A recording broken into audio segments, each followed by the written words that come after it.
Olá, pessoal, como prometido, nós estamos aqui para gravar as nossas considerações derradeiras neste evento de véspera, no tão tradicional Hora H do Supremo, e é com muito prazer, com muita alegria que eu aqui estou, não para fazer a revisão do nosso conteúdo como deveria ser, mas conforme já anunciado na nossa aula passada, nós aqui aproveitaremos essa oportunidade derradeira para fazer considerações acerca de um tema muito importante que nós não tivemos a oportunidade de estudar nos nossos encontros, nas nossas aulas, mas por ser um tema que constantemente tem sido cobrado nos exames de ordem, eu entendi por bem, né, aproveitar então esta oportunidade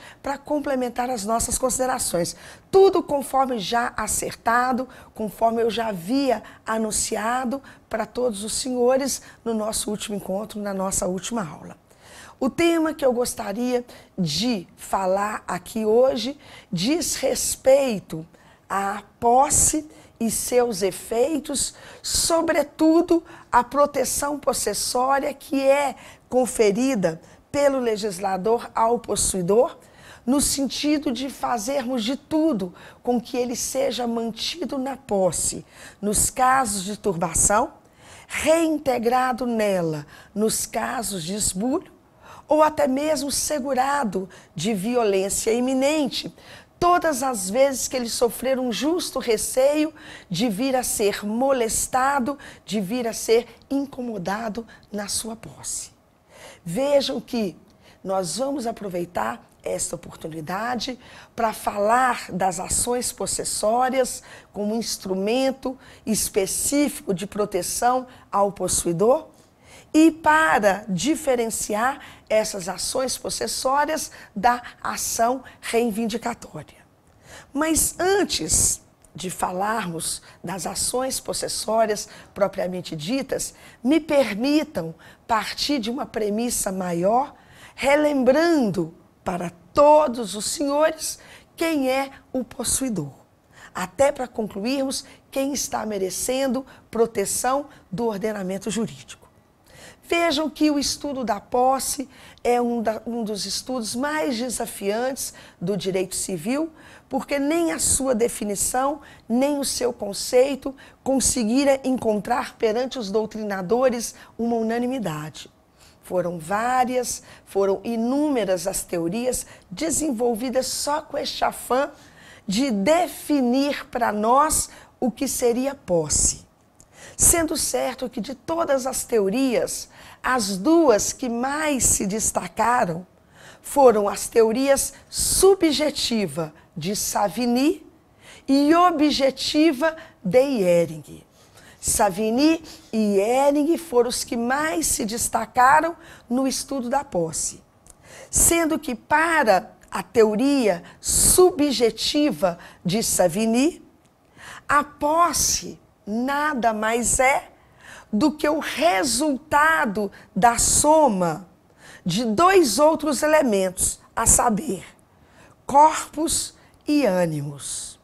Sendo que o corpus, o primeiro elemento, é o poder de disposição física que uma pessoa tem em relação à coisa, enquanto que ânimos é a intenção de deter a coisa como se dela fosse o proprietário. Percebam que Savigny, para definir a posse, parte da compreensão da detenção. Porque para Savigny, todo aquele que detiver uma coisa com a intenção de ser dela proprietário é considerado possuidor. Por isso que a teoria de Savigny é denominada subjetiva, porque foi Savigny quem defendera que para a caracterização da posse seria imprescindível a presença do elemento subjetivo, do elemento ânico, do elemento intencional. Para Savigny, a posse é igual, é o resultado da soma do corpus e do ânimos. Corpus é o poder de disposição física de uma coisa, não é a apreensão física, mas é o poder que a pessoa tem de estar com a coisa quando bem entender. Mas esse corpus sozinho, isolado, seria mera detenção. Nós precisaríamos somar, acrescer a este elemento material, aquele outro elemento ânico, aquele outro elemento intencional. Mas o maior crítico à teoria subjetiva de Savigny foi exatamente Ehring. E Ehring bateu duro em Savigny, criticou Savigny com todas as suas forças, dizendo que para a caracterização da posse, nós não precisaríamos do elemento subjetivo, não precisaríamos do elemento ânico, do elemento intencional, até porque difícil de ser provado.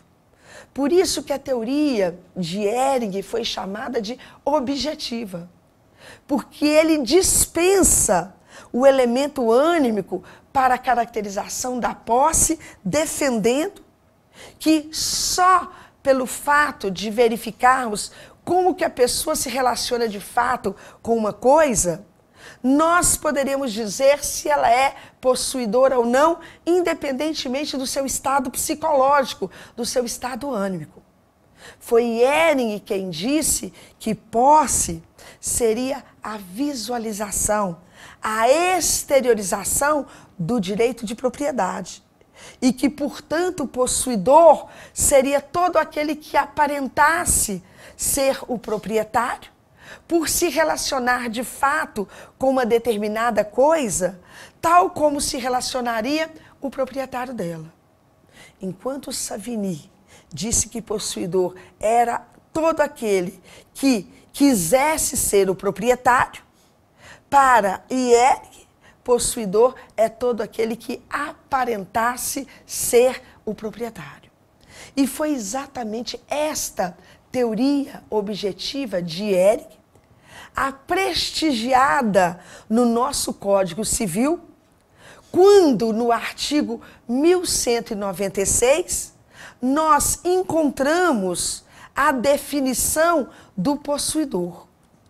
Vejam que para definir o possuidor, o legislador, no artigo 1196, prestigiara a teoria objetiva de Ehring para nos mostrar que nós vamos considerar possuidor todo aquele que exercer de fato poderes elementares, poderes inerentes à propriedade. Artigo 1196 do nosso Código Civil traz a definição do possuidor como sendo todo aquele que exercer de fato um ou alguns dos poderes elementares da propriedade. E aí eu preciso abrir um parênteses para relembrar aos senhores quais são os poderes elementares da propriedade. Vejam que o proprietário é aquele que tem o direito de usar, gozar ou dispor de uma coisa, podendo, para tanto, reavê-la buscando-a onde quer que ela esteja, nas mãos de quem quer que ela eventualmente vai parar.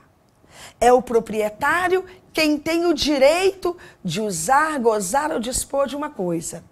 É o proprietário quem tem o direito de usar um carro. É o proprietário quem tem o direito de morar numa casa. É o proprietário quem tem o direito de ocupar um lote. Mas é o possuidor que de fato usa o carro, que de fato mora numa casa, que de fato ocupa um lote. Então, a posse é uma relação de fato que a pessoa tem com uma determinada coisa. E eu não nego, às vezes, as qualidades de possuidor e proprietário podem até se concentrar na mesma pessoa.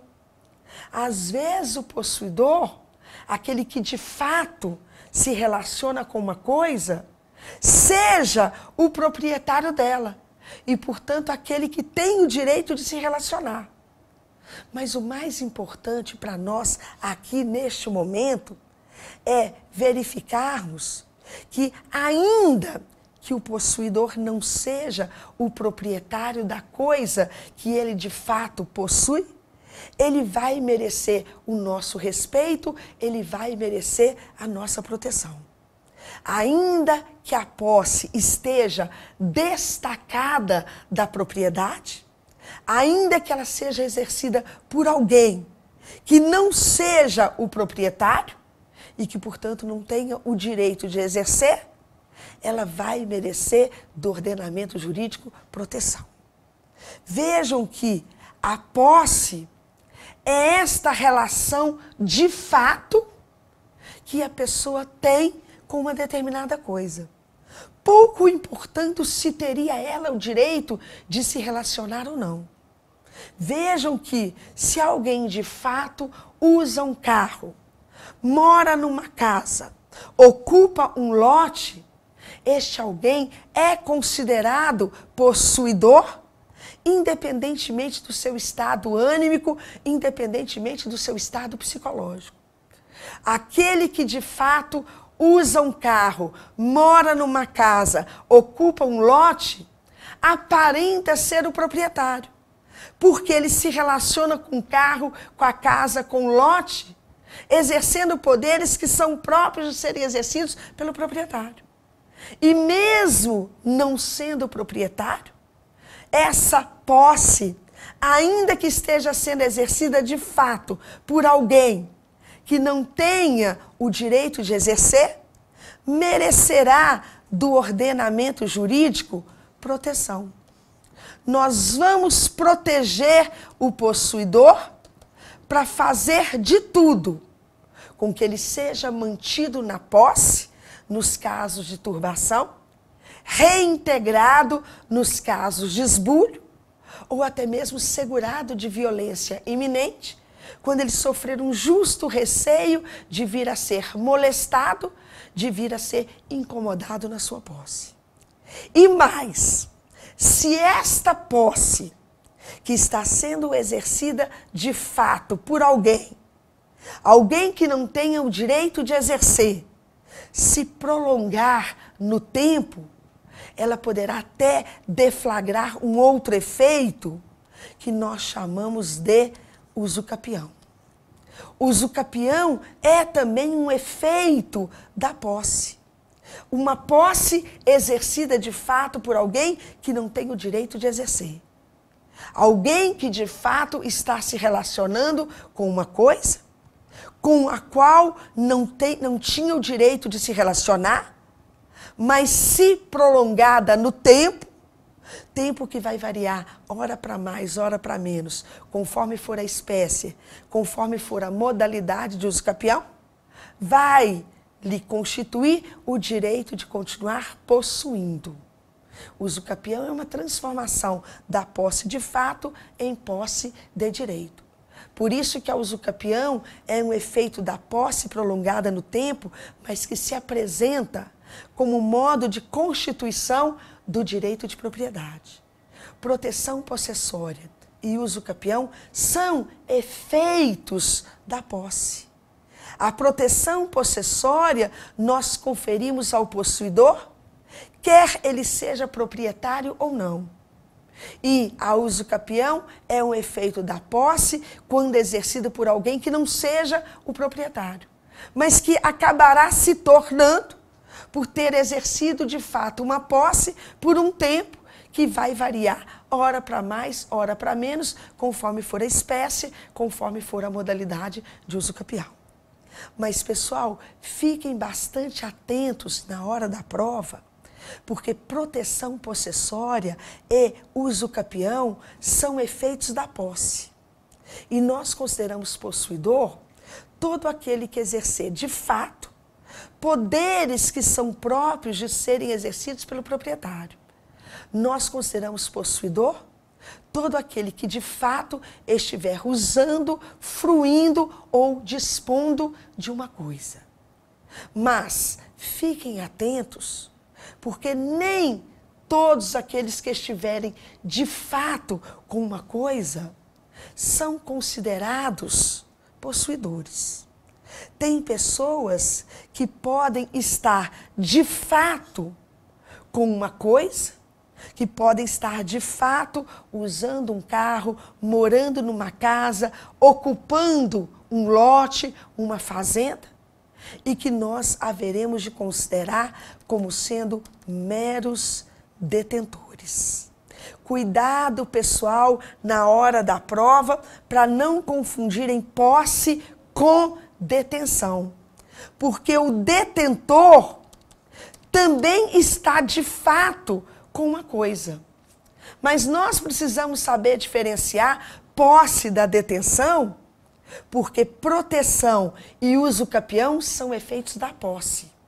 Nós vamos proteger o possuidor, não o mero detentor. Nós vamos permitir a uso capião para aquele que tiver posse e não para aquele que tiver mera detenção. Então, muito cuidado na hora da prova para não confundirem posse com detenção. O artigo 1196 do nosso Código Civil nos mostrou quem é o possuidor. E nós temos 2 outros artigos na nossa codificação civil que os senhores poderão conferir na hora da prova, que desta feita vão nos mostrar quem haveremos de considerar como mero detentor.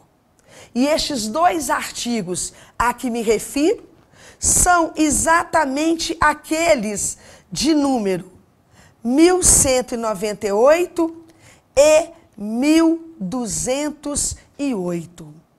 Estes 2 artigos, 1198 e 1208, vão nos mostrar situações nas quais as pessoas estarão de fato com uma coisa e que nós não haveremos de considerá-las como possuidoras, senão como meras detentoras. Vejamos, pois, o primeiro artigo, o 1198.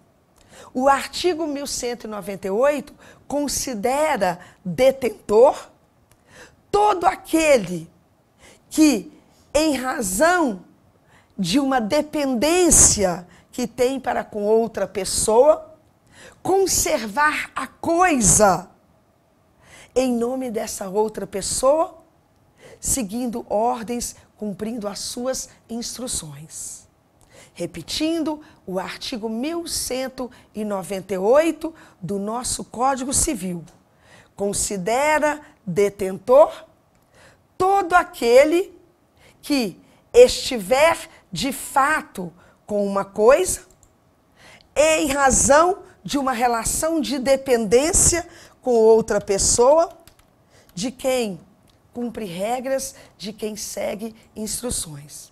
Eu estou aqui abrindo a nossa codificação civil exatamente naquele artigo 1198, que considera detentor aquele que, achando-se em relação de dependência para com outro, conserva a posse em nome deste outro e em cumprimento de ordens ou instruções suas. O artigo 1198, pessoal, trata do chamado fâmulo da posse, servidor da posse. O artigo 1198 se refere a alguém que está de fato usando um carro, morando numa casa, ocupando um lote, mas que nós não vamos considerar como possuidor, senão como mero detentor. Porque ele só está, de fato, usando o carro, morando na casa, ocupando um lote, para servir a alguém com quem ele tem essa relação de dependência, de quem ele cumpre ordens, ele segue as instruções. O artigo 1198 considera mero detentor o meu motorista particular, que é aquele que de fato usa o meu carro. E embora o meu motorista particular use o meu carro, ele não é possuidor. porque ele não consegue oferir as vantagens da utilização do carro, porque ele só está usando o meu carro para me servir, para cumprir as minhas ordens, para seguir as minhas instruções, em virtude da relação de dependência que ele tem para comigo. O caseiro do meu sítio, de fato, mora no meu sítio, mas embora ele de fato more no meu sítio, a lei não o considera possuidor, senão como mero detentor, porque ele só está morando lá em virtude da relação de dependência que tem para comigo, para cumprir as minhas ordens, para seguir as minhas instruções. Vejam que o artigo 1198 fala do fâmulo da posse, do servidor da posse, de alguém que de fato está com a coisa, mas que não é possuidor, senão mero detentor, porque ele só está de fato com a coisa para servir alguém, para cumprir as ordens e as instruções de alguém. Já o outro artigo, o 1208, dispõe para nós que não induzem posse os atos de mera permissão ou tolerância, assim como não autorizam a sua aquisição, os atos violentos ou clandestinos, senão depois de cessar a violência ou a clandestinidade. Sintam as palavras, os dizeres do artigo 1208. Não induzem posse os atos de mera permissão ou tolerância, assim como não vão autorizar a aquisição dela, os atos violentos ou clandestinos, senão depois de cessada a violência ou a clandestinidade. Imaginem que o meu vizinho tivesse permitido que eu utilizasse a sua vaga de garagem no final de semana. O meu vizinho permitiu que eu utilizasse a sua vaga de garagem, com o compromisso de retirar o meu carro na segunda-feira bem cedo, quando ele retornaria de uma viagem e quando ele passaria a necessitar dela. Quando chegou, eu ocupei a vaga de garagem do meu vizinho no final de semana, mas quando chegou a segunda-feira, ao invés de eu tirar o meu carro de lá, eu corri para o fórum e distribuí uma ação de manutenção na posse, pedindo ao juiz que mantivesse o meu carro lá. Se os senhores fossem juízes, se fossem julgar o meu pedido, iriam manter o meu carro na vaga do meu vizinho ou não? Não. Por que não, se o possuidor tem o direito de ser mantido na posse? Exatamente porque eu não tenho posse. O que eu tenho é mera detenção, porque não induzem posse os atos de permissão ou de tolerância. Vejam que tanto a permissão quanto a tolerância são consentimentos prévios, que se caracterizam pela transitoriedade. Ora, se eu estou de fato com uma coisa, porque alguém me permitiu ou porque alguém me tolerou estar, eu só posso estar de fato com a coisa enquanto esse alguém me permitir ou me tolerar. Porque quando ele não me permite ou não tolera mais, eu sou obrigada a restituir, eu sou obrigada a entregar. Então, se eu só ocupei a vaga do meu vizinho, porque ele me permitiu usar, vejam, a minha situação é precária, é transitória, porque eu só posso estar com a vaga do meu vizinho ocupando enquanto ele me permitir. Porque no momento em que ele não me permite mais, eu sou obrigada a devolver, eu sou obrigada a entregar. É isso que diz o artigo 1208, que não induzem posse estes atos de mera permissão ou de tolerância, exatamente porque eles se caracterizam pela transitoriedade, fazendo com que a pessoa fique de fato com uma coisa de forma precária. E quem está de fato com a coisa desta forma precária não tem posse, tem mera detenção. Também não vão autorizar a aquisição da posse os atos violentos ou clandestinos, senão depois de cessada a violência ou a clandestinidade. Imagine um ladrão que tenha tomado um carro de assalto. O ladrão acabou de assaltar a vítima, tomando-lhe o carro. E o ladrão é aquele que de fato está com o carro. E embora ele esteja de fato com o carro, usando o carro, ele não é considerado possuidor. Ele é considerado mero detentor. Por quê? Porque o artigo 1208, na sua parte, diz que não irão autorizar a aquisição da posse os atos violentos ou clandestinos, a não ser que a violência ou a clandestinidade tenham cessado, tenham desaparecido. Então, pessoal, muito cuidado na hora da prova para não confundirem posse com detenção. Porque tanto o possuidor quanto o detentor são pessoas que de fato estão usando um carro, morando numa casa, ocupando um lote, ocupando uma fazenda.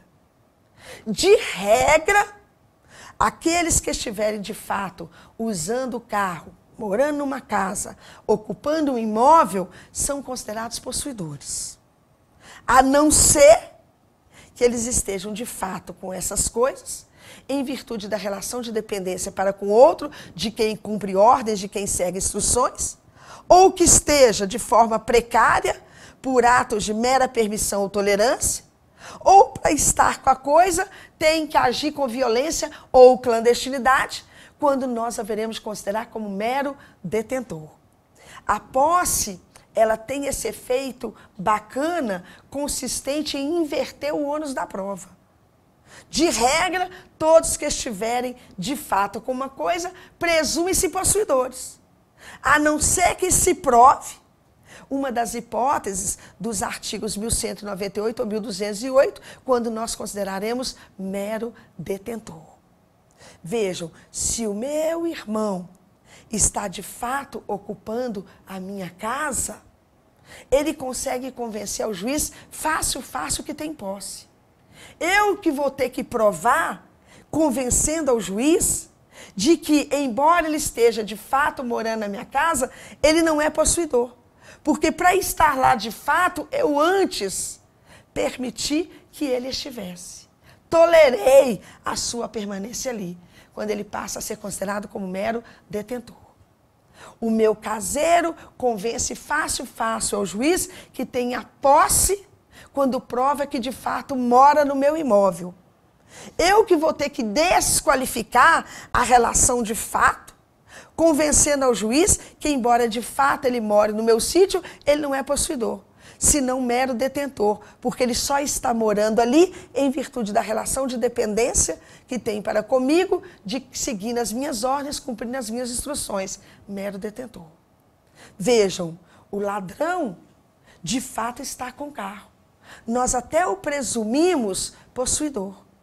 Mas se provarmos que para estar com o carro ele agiu com violência ou na clandestinidade, nós desqualificamos a situação de fato dele com a coisa, de posse para mera detenção.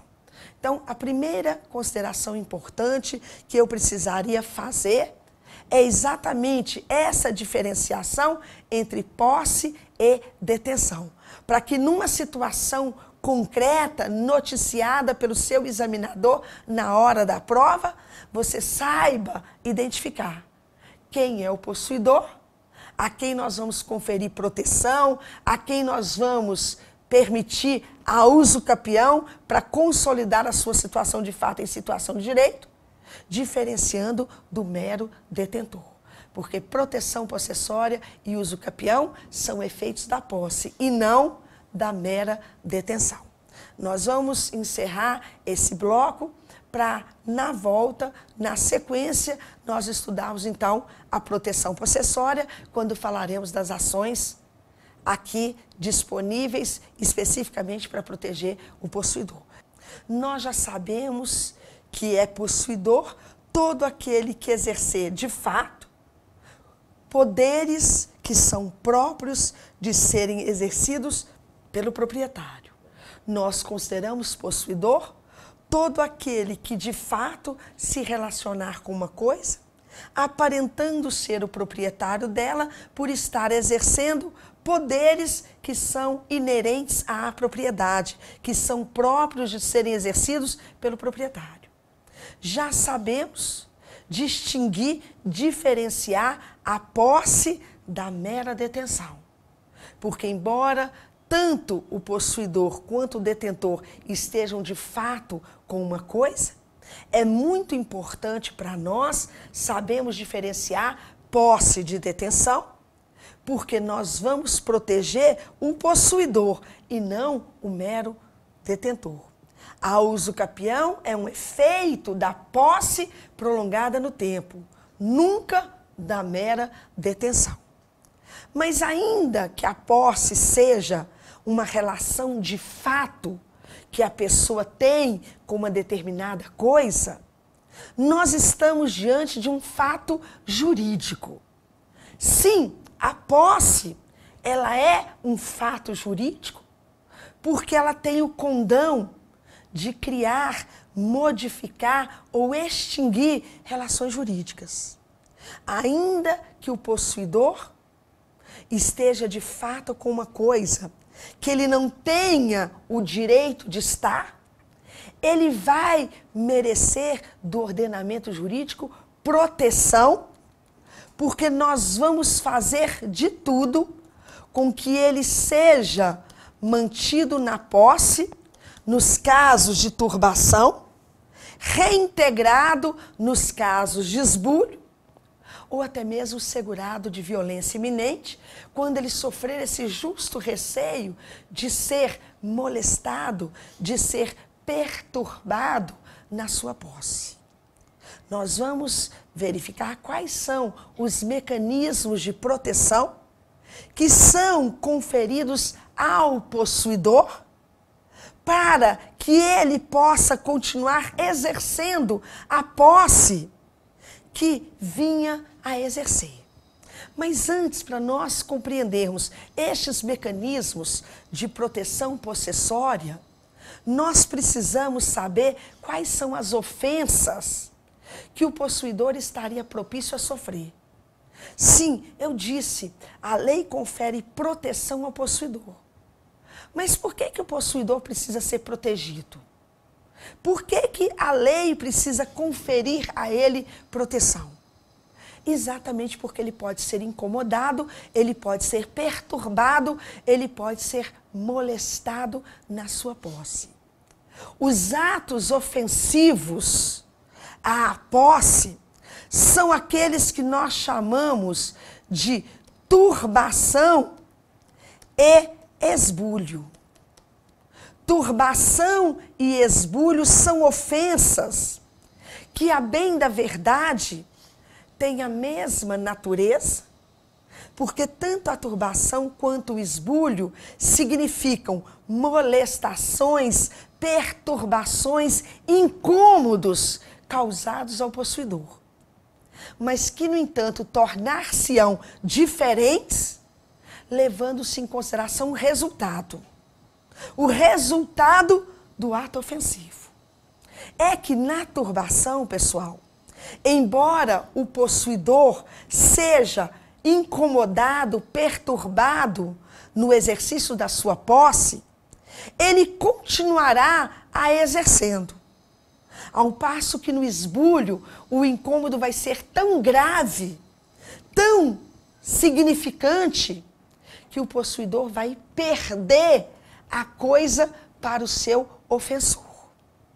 Vejam que não será com a conduta que nós seremos capazes de diferenciar turbação e esbulho, mas sim com o resultado dessa conduta. Imagine que alguém, apontando uma arma de fogo na minha direção, me ordene: Reivane, passe a bolsa. Se eu conseguir ficar com a bolsa sem morrer, turbação. Mas se em virtude da ameaça que está sendo feita, eu entregar a bolsa, esbulho. Vejam, a conduta foi a mesma, Uma pessoa com uma arma de fogo apontada na minha direção me ordenou que eu passasse a bolsa. E se essa conduta foi turbação ou esbulho, o que nós temos que verificar? Se eu permaneci com a bolsa ou se eu entreguei. Se eu continuei com a bolsa que eu já estava usando, turbação. Mas se eu entreguei a bolsa para o ofensor, esbulho. Isso acontece, o raciocínio é o mesmo, num lote, numa fazenda. Se alguém, vejam, me priva da posse da fazenda, é sinal indicativo de que eu sofri esbulho. Se alguém me incomoda na posse que eu exerço da fazenda, embora eu continue exercendo, turbação. Então, vejam que, para verificarem numa questão de prova, se o possuidor está sendo turbado ou se teria sido ele esbulhado, verifiquem se ele continua usando o carro, morando na casa, ocupando a fazenda ou não. Se ele continua usando o carro, morando na casa, ocupando a fazenda, turbação. Mas se em virtude do incômodo sofrido, ele fica privado do carro, da casa, da fazenda, exatamente pelo ato ofensivo, pelo incômodo que sofreu, então ele foi vítima de um esbulho. E tanto para a turbação quanto para o esbulho, nós vamos colocar à disposição do possuidor 2 mecanismos para proteção à sua posse. O primeiro, através da defesa direta, e o outro mecanismo, através do manejamento da propositura das chamadas ações possessórias. Defesa direta e manejamento das ações possessórias são os instrumentos que o ordenamento jurídico coloca à disposição do possuidor para lhe conferir proteção, tanto no caso de turbação quanto no caso de esbulho. Sendo certo que a defesa direta é uma forma de autotutela, através da qual nós vamos permitir que o possuidor defenda a sua posse mediante a utilização da própria força. Defesa direta é aquela que pode ser feita pelo próprio possuidor através da legítima defesa ou do desforço imediato. Tanto legítima defesa quanto desforço imediato são formas de defesa direta, são formas de autotutela, mediante as quais nós vamos permitir ao possuidor defender a sua posse mediante a utilização da própria força. E quando eu digo aos senhores que o possuidor poderá defender a sua posse mediante a utilização da própria força, eu não pretendo excluir a possibilidade de ele, possuidor, contar eventualmente com o auxílio de terceiros. Eu não pretendo excluir a possibilidade do possuidor contar eventualmente com o auxílio dos seus empregados, dos seus vizinhos ou até da polícia. Esta expressão, própria força, significa tão somente a possibilidade que o possuidor tem de defender a sua posse sem precisar bater às portas do Poder Judiciário. Isso porque é sabido que a ninguém é dado fazer justiça com as próprias mãos, sob pena de cometer um crime de exercício arbitrário das próprias razões, a não ser nos casos autorizados por lei. E a lei autoriza o possuidor a fazer justiça com as próprias mãos, quando lhe permite manter-se na posse nos casos de turbação, restituir-se nela nos casos de esbulho, mediante a utilização da própria força. Sim, nós temos um permissivo legal para que o possuidor possa valer-se da defesa direta, para que ele possa defender a sua posse mediante a utilização da própria força. E este permissivo a que me refiro é exatamente o parágrafo 1º do artigo 1210. É o parágrafo 1º do artigo 1210 que legitima a defesa direta quando permite que o possuidor turbado ou esbulhado possa manter-se ou restituir-se por sua própria força. Se ele vai manter-se na posse, nos casos de turbação, mediante a utilização da própria força, nós falamos em legítima defesa. Se ele vai restituir-se na posse, no caso de esbulho, ele foi esbulhado, ele perdeu a posse, e se ele vai tentar recuperá-la, mediante a utilização da própria força, nós falamos em desforço imediato.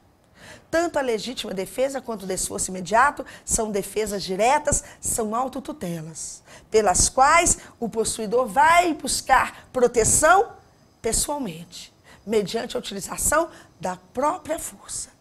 Mas para que essa defesa direta seja legítima, o possuidor ele tem que observar 2 critérios. O primeiro é o critério da imediatidade. O segundo é o critério da proporcionalidade.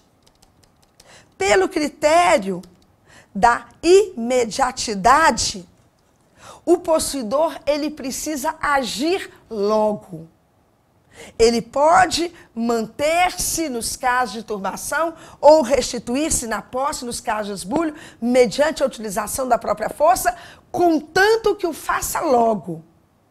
Essa expressão, contanto que o faça logo, é que determina a necessidade do possuidor ter uma reação imediata. Porque senão, tal como se dá lá no direito penal, toda reação tardia nos afigurará muito mais com vingança, muito mais como revide, do que como defesa propriamente falando. Então, o primeiro critério a ser observado é o da imediatidade. O segundo critério é o da proporcionalidade. Isto porque os atos de defesa ou de desforço não vão poder ir além do indispensável à manutenção ou à reintegração na posse. Vejam, a própria lei que estabelece esses 2 critérios. É o parágrafo 1º do artigo 1210, que diz que o possuidor turbado ou esbulhado poderá manter-se ou restituir-se por sua própria força, contanto que o faça logo. Os atos de defesa ou de desforço não podem ir além do indispensável à manutenção ou restituição na posse. Isso significa dizer que o possuidor precisa observar aqueles meios necessários e moderados da legítima defesa lá do direito penal.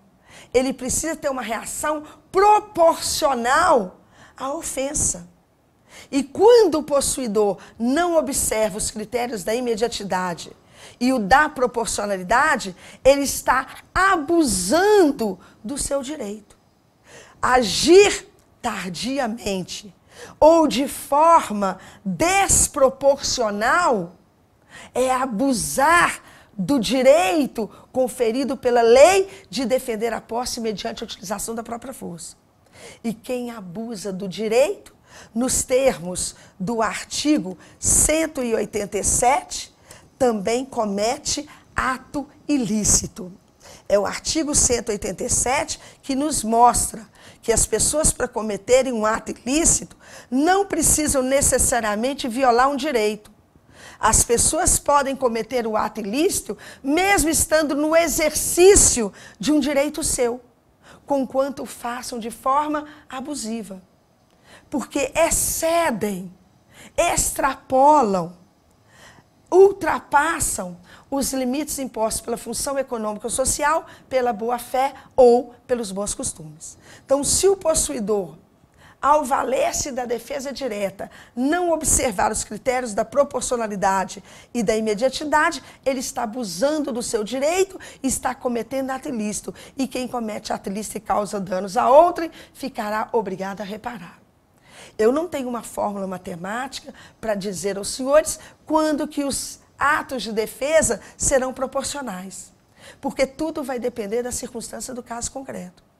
Às vezes, disparo com uma arma de fogo pode ser proporcional à ofensa, às vezes pode ser extremamente abusivo. Tudo vai depender o quê? Da circunstância do caso concreto.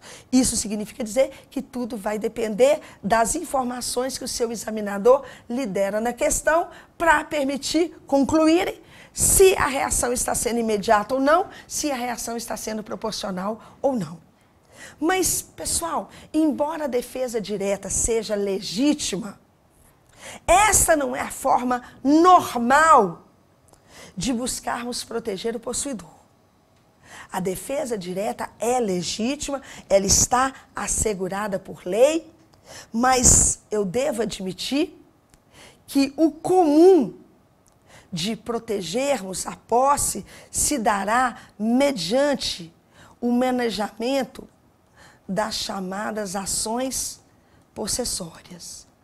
É através da propositura das ações possessórias que nós vamos buscar proteger o possuidor. Existem 3 ações que nós chamamos de possessórias propriamente ditas. Nós temos a ação de manutenção na posse, ação de reintegração na posse e interdito proibitório. Essas são as 3 ações que nós chamamos de possessórias propriamente ditas. Por que ações possessórias propriamente ditas? Porque elas não têm outra razão, elas não têm outra finalidade que não seja proteger o possuidor. Nós falamos que a ação de manutenção na posse, reintegração na posse e o interdito proibitório são ações possessórias propriamente ditas, porque elas têm como finalidade específica proteger o possuidor. Isso porque tem outras ações que não são específicas para proteger o possuidor, mas que eventualmente podem servir para ele. Por exemplo, a ação de nunciação de obra nova. A ação de nunciação de obra nova é aquela que qualquer proprietário ou possuidor pode manejar para embargar a obra do vizinho que esteja sendo feita com violação aos direitos de vizinhança. Então, vejam, pelas regras dos direitos de vizinhança, para manter uma boa convivência social entre os vizinhos, a lei diz que o meu vizinho não pode abrir janela, terraça, eirada ou varanda a menos de 1,5 metro da minha propriedade para proteger a minha privacidade. Há uma restrição para o meu vizinho para assegurar a nossa boa convivência social. Ele não pode, no seu imóvel, abrir janela, terraça, eirada ou varanda a menos de 1,5 metro do meu imóvel, da minha propriedade. Se o meu vizinho está fazendo uma obra na qual ele está abrindo uma janela a menos de 1,5 metro da minha propriedade para embargar a obra dele, eu posso propor uma ação de nunciação de obra nova. E eu posso propor ação de nunciação de obra nova para embargar a obra do meu vizinho, quer eu seja proprietária, quer eu seja mera possuidora. Gente, se eu for proprietária, eu estou defendendo o quê? O meu direito de propriedade. Mas se eu for mera possuidora, eu estou defendendo o quê? A minha posse. Esta ação de nunciação de obra nova não é específica para proteger o possuidor, mas eventualmente pode servir para ele. Vejam, se o muro do meu vizinho está ameaçando ruir, eu posso propor contra ele uma ação de dano infecto. A ação de dano infecto é aquela que o proprietário ou o possuidor pode propor para exigir que o vizinho faça reparos no seu imóvel que ameace ruir. Se eu for proprietária, eu estou defendendo a minha propriedade, mas se eu for mera possuidora, eu estou defendendo o quê? A minha posse. Eu posso propor contra o meu vizinho uma ação cominatória pelo fato dele estar fazendo um uso anormal da sua propriedade, que é prejudicial à minha saúde, o meu sossego, a minha segurança. Vejam, imaginem que o meu vizinho só ouve música no último volume. Ele está fazendo um uso anormal da sua propriedade. Então eu posso propor contra ele uma ação cominatória, requerendo ao juiz que o condene a não escutar música no último volume, para não prejudicar o meu sossego. E eu posso propor essa ação cominatória contra o meu vizinho, que faz um uso anormal da propriedade. Quer ele seja proprietário, quer eu seja proprietária, quer eu seja mera possuidora. Se eu sou proprietária, eu estou defendendo o meu direito de propriedade.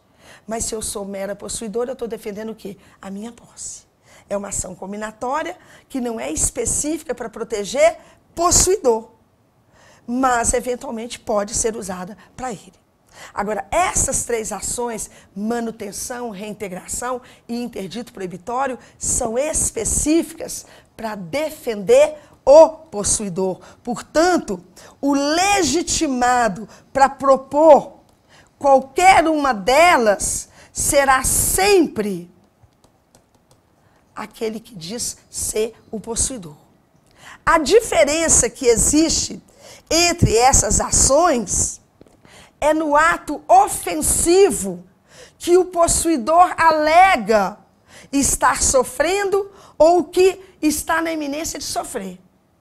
Se é turbação, a ação correspondente é manutenção de posse.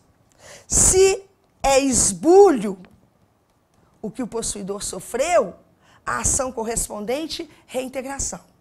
E se ele está sofrendo um justo receio de ser turbado ou esbulhado na sua posse para impedir que a turbação ou esbulho se concretize, nós temos o interdito proibitório. Percebam que para cada ato ofensivo, nós temos uma ação possessória correspondente. Se eu estou sendo turbada na minha posse, eu vou pedir ao juiz que me mantenha nela. Se eu sofri esbulho, porque eu fiquei privado da coisa para o ofensor, eu vou propor ação de reintegração na posse.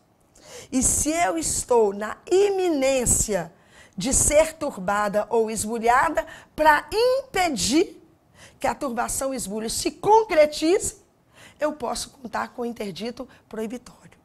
Vejam que para ameaça, para aquele que sofre um justo receio de vir a ser turbado ou esbulhado na posse, nós não temos defesa direta. A defesa direta pressupõe ato ofensivo concreto, que vai ser turbação ou esbulho conforme a pessoa tiver permanecido com a coisa possuída ou privado dela. Agora, se a pessoa ainda não está sendo turbada ou esbulhada, mas está na iminência de ser, está receosa de sofrer essa turbação ou esbulho para impedir, ela pode contar com interdito proibitório. Interdito proibitório é uma ação cominatória de obrigação de não fazer. É uma ação através da qual o possuidor vai requerer ao juiz que fixe uma multa que estabeleça as astrentes para aquele que transgredir o preceito. Portanto, o legitimado ativo para todas essas ações vai ser quem? O possuidor. E quem que nós devemos incluir no polo passivo? Nós vamos colocar o ofensor. Vejam que é aquele que está turbando o possuidor, ou que o teria esbulhado na posse, ou que está na iminência de fazê-lo. O fato a ser descrito na causa de pedir, na ação de manutenção, turbação, na ação de reintegração, esbulho, e no interdito proibitório, aquela ameaça de turbação, esbulho. Essas três ações possessórias propriamente ditas têm o mesmo fundamento jurídico. O direito conferido por lei ao possuidor de receber essa proteção à sua posse. Direito este que lhe foi consagrado, que lhe foi previsto no caput do artigo 1210. Nós sabemos que fundamento jurídico não é apontar dispositivos de lei. Fundamento jurídico não é fundamento legal. Fundamento jurídico do pedido é o direito consagrado em lei que a parte alega ter para obter a procedência do seu pedido. E esse direito que o possuidor alega ter para que o seu pedido de manutenção na posse ou de reintegração nela seja deferido, está consagrado, previsto no caput do artigo 1210, que diz assim: o possuidor tem direito a ser mantido na posse em caso de turbação, restituído no desbulho e segurado de violência iminente, se tiver justo receio de ser molestado na sua posse. O artigo 1210 caput consagra o direito que o possuidor tem de merecer essa proteção que lhe foi conferida nos casos de turbação, desbulho, ou quando ele sofrer um justo receio de ser turbado ou esbulhado na sua posse. E, pessoal, fiquem bastante atentos, porque nas ações possessórias, a discussão da propriedade é irrelevante, é inútil. Por quê? Porque se o possuidor for proprietário da coisa que ele de fato possui, isso não vai lhe ajudar em nada. Até porque se o possuidor não for o proprietário, isso também não vai lhe prejudicar em absolutamente nada. A única coisa que nós levaremos em consideração numa ação possessória é se a pessoa de fato exerce a posse ou não. Pouco importando se ela teria o direito de exercer. A discussão da propriedade é irrelevante, porque nós vamos conferir proteção àquele que de fato exercer a posse, não nos preocupando se ele teria o direito de exercer ou não. Então não importa se o possuidor não é o proprietário do veículo que ele usa, da casa que ele mora, da fazenda que ele ocupa. Porque se ele de fato está usando o veículo, morando na casa, ocupando a fazenda, já é o suficiente para nós lhe conferirmos proteção. Ainda que o ofensor se diga o proprietário, isso também não será obstáculo, não será empecilho para conferirmos proteção ao possuidor. Se atentem para o parágrafo 2º do mesmo artigo 1210. Não obsta a manutenção ou reintegração na posse, a alegação de propriedade ou de outro direito sobre a coisa. O que o parágrafo 2º do artigo 1210 está a nos mostrar é que nós não precisaremos nos preocupar com direito de propriedade numa ação possessória, porque essa preocupação é inócua, é inútil, é sem sentido. Porque ainda que o possuidor não seja proprietário, ele tem o direito de ser mantido na posse, nos casos de turbação, reintegrado nos casos de esbulho ou segurado de violência iminente. Ainda que o ofensor se diga o proprietário, não obsta essa alegação a manutenção ou a reintegração ao possuidor.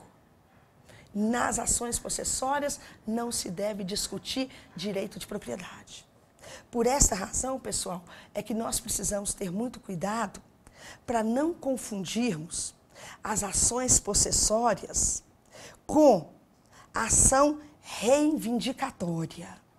Porque eu disse que as ações possessórias, elas são específicas para Deixa eu ver o que eu arrumei com a caneta aqui. Protegermos a posse. E que, portanto, legitimado para qualquer uma delas seria o possuidor. Enquanto que a ação reivindicatória, por sua vez, é específica para proteger o proprietário. Então, legitimado para a ação reivindicatória é o proprietário. E que, se casado, precisa da autorização do seu cônjuge quando ele estiver reivindicando um imóvel. Vejam que no polo ativo, nós colocamos o proprietário, como autor, sempre o proprietário, e no polo passivo, nós vamos colocar o possuidor, ou até mesmo o mero detentor. Vejam que essa ação reivindicatória é para o proprietário reaver aquilo que ele tem o direito de possuir, porque é seu, porque é ele que tem o direito de usar, fruir ou dispor de uma coisa. Então, o que ele vai ter que alegar e provar na causa de pedir? Que, embora ele seja proprietário, ele não é o possuidor da coisa que é dele e que ele tem o direito de possuir. Então, enquanto na ação possessória nós discutimos quem de fato possui, na ação reivindicatória nós vamos discutir quem tem o direito de possuir. Autor da ação possessória, possuidor. Pouco importando se é o proprietário ou não. Autor na ação reivindicatória é o proprietário que não é o possuidor. Na ação possessória, vejam, o autor é o possuidor. Na ação reivindicatória, o autor é o proprietário. Mas cuidado, porque às vezes o proprietário também pode propor ação possessória. Aí vocês vão perguntar, Reivane, chegou no ponto crucial. Quando que o proprietário deve propor reivindicatória? Quando que ele deve propor reintegração na posse? Vejam, se o proprietário quer provar o seu direito de propriedade de uma coisa que ele de fato não possui, a ação adequada é a reivindicatória. Mas se o proprietário é também o possuidor e quer ser mantido na posse, ação de manutenção. Se o proprietário era o possuidor e só não está mais na posse porque sofreu esbulho, aí ele pode propor ação de reintegração. Tanto na ação de reintegração de posse, quanto na ação reivindicatória, vejam, a pessoa não tem posse. Mas na ação de reintegração, ela não tem posse porque ela sofreu esbulho. Agora, se o proprietário não tem posse e não sofreu esbulho, então a ação para ele é reivindicatória. Vejam, se eu permitir uma pessoa usar o meu imóvel e a pessoa não me devolveu, eu posso propor contra ela uma ação de reintegração na posse. Porque ao não me restituir o imóvel como deveria fazê-lo, ela comete esbulho.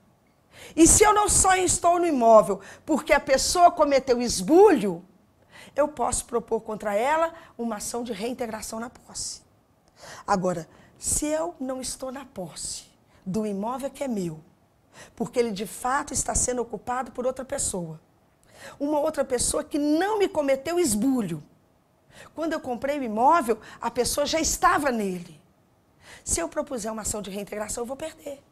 Porque se a pessoa não cometeu esbulho, como que eu vou alegar e provar a violência para proteger a posse que eu nunca tive? Então, a ação adequada é a ação reivindicatória. Possuidor nunca pode propor ação reivindicatória. A ação reivindicatória é do proprietário que não é possuidor, para que ele possa reaver a coisa que é dele, que ele tem o direito de possuir. Agora, o proprietário pode até propor uma ação possessória, desde que, além de proprietário, ele seja possuidor e esteja sofrendo turbação ou tenha sido vítima de um espólio, para recuperar a posse perdida. Então, é assim que a gente faz a diferenciação entre a ação possessória e a ação reivindicatória. Se quisermos discutir quem de fato possui, ação possessória. Porque se formos discutir quem tem o direito de possuir, a ação adequada é a ação reivindicatória. Então, é só terem esse cuidado na hora da prova e lembrar. Se é só possuidor, ação possessória. Se é o proprietário, ele pode propor tanto ação possessória quanto ação reivindicatória. Depende de verificarmos se o quê? Além de proprietário, ele é possuidor, então ele pode usar a possessória. Se ele é proprietário, mas não é possuidor, ação reivindicatória.